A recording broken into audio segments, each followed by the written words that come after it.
اب یہاں اللہ نے ربوبیت کا تذکرہ کیا. اب ربوبیت میں کن چیزوں کو شامل کیا جاتا ہے؟ ربوبیت کی کیا خصوصیات ہیں؟ خالق ہونا، مالک ہونا، مدبر ہونا. یہ ربوبیت کی 3 اہم صفات ہیں، خصوصیات ہیں جو عقیدے کے باب میں پڑھائی جاتی ہے کہ اللہ خالق ہے، پیدا کرنے والا، مالک ہے یعنی پیدا کرنے کے بعد وہ ملکیت کے پر اپنا حق رکھتا ہے، ایسا نہیں ہے کسی اور کو سونپ دے کہ اللہ نے کائنات کو پیدا کرنے کے بعد، بندوں کو پیدا کرنے کے بعد کسی اور کے حوالے کر دیا کہ تم نظام کائنات چلاؤ، تم کسی کو روزی دو، کسی کو اولاد دو. نہیں، اللہ نے تمام چیزوں کو پیدا کرنے کے بعد حق ملکیت بھی اپنے پاس رکھا ہے.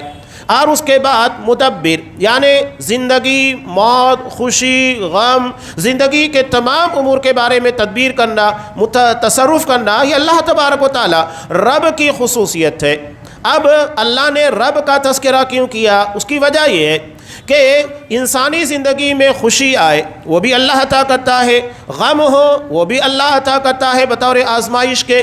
تو یہ ہماری زندگی کا حصہ ہے. ربوبیت اللہ تبارک و تعالی ربوبیت کی بنیاد کے پر یہ تمام کام انجام دے رہا ہے. اب یہاں ربوبیت میں شریک بنانے کا مطلب کیا ہے؟ یعنی جو چیزیں اللہ کرتا ہے، غم دینا، خوشی دینا، نفع دینا، نقصان دینا، بگڑی بنانا، حاجت روائی، مشکل کشائی، اب ہم یہاں اللہ کے علاوہ کسی غیر کو اس قابل سمجھنے لگتے ہیں یا اس کا ذمہ دار بنا دیتے ہیں. چاہے قبر والے کی بات کہیے، شیخ عبدالقادر جیلانی کی بات کہیے، کسی پیر ولی بزرگوں کی بات کہیے، سب اس میں شامل ہو جاتے ہیں. بلکہ ایک ڈاکٹر کا حقیقی واقعہ میں آپ کو بتا رہا ہوں کہ ایک جوڑے کو شادی کے کافی مدت کے بعد اولاد نہیں ہو رہی تھی. اب انہوں نے کافی جگہ ٹرائی کیا اور آخر کار اس ڈاکٹر کے پاس آئے اور علاج کر رہے تھے، لیکن علاج کرنے کے بعد بھی ایک مدت تک انہیں اللہ نے اولاد نہیں دی. اب انہوں نے آخر میں کہا کہ اب ہمیں مزار کے پر جانا ہی ہوگا.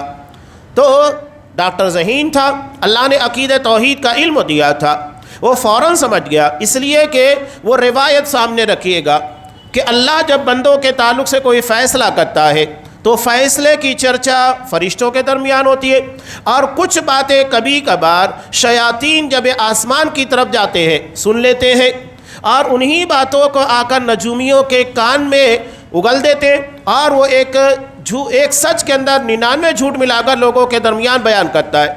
اب ایک بات سچ ہو جاتی ہے، لوگ اس کے پر توجہ دیتے ہیں اور بقیہ 99 جھوٹ کے پر توجہ دیتے ہی نہیں ہیں. جبکہ 99 جھوٹ کے پر آپ کیا کہیں گے کہ اس کا 99 جھوٹ کیسے ہو گیا؟ ایک سچ ٹھیک ہے، یہ تو تکا ہوتا ہے کہ آپ نے چند باتیں کہی، چند باتوں میں کوئی ایک بات سچ ثابت ہو گئی، ہو جاتا ہے، یہ تو تیر تکے کی باتیں ہوتی ہیں. لیکن یہ 100 میں سے 99 جھوٹ بولتے ہیں اور ایک سچ بولتے ہیں جو کہ آسمان کی طرف سے چوری کیا ہوا ہوتا ہے، اس کے پر یقین کرنے لگتے ہیں. اب یہ باتیں جب وہاں تک پہنچتی ہے، شیطان اسے دلوں کے اندر ڈالتا ہے. شیطان کو پتہ لگ جاتا ہے کہ اللہ نے اب اس جوڑے کے لیے اولاد کا فیصلہ کر دیا ہے. اب ایسے موقع کے پر وہ قبر کے پاس لے کر جاتا ہے، مزار کے پر لے کر جاتا ہے. کیوں؟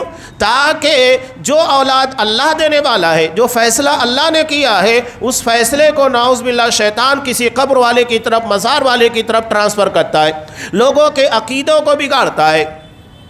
تو ڈاکٹر نے کہا کہ ٹھیک ہے، آپ مجھے کچھ مہینوں کی مہلت دیجیے گا، میں کوشش کر رہا ہوں.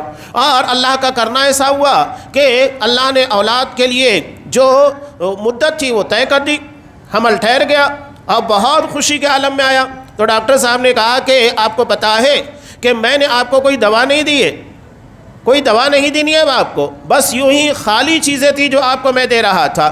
اور اسی حدیث کے تناظر میں اس کے سامنے باتیں رکھی کہ اللہ جب فیصلہ کر لیتا ہے تو یقینی طور کے پر وہ ہوتا ہے، اور شیاطین کچھ باتوں کو سن لیتے ہیں اور عین موقع کے پر لے جا کر اسے ڈال دیتے ہیں نجومیوں کے کانوں کے اندر، یا شیطان ڈائریکٹ اس بندے کے ذہن و دماغ کے اندر ڈالتا ہے اور ذہن کو ٹرانسفر کر کے مزار والے، قبر والوں کی طرف لے جاتے ہیں.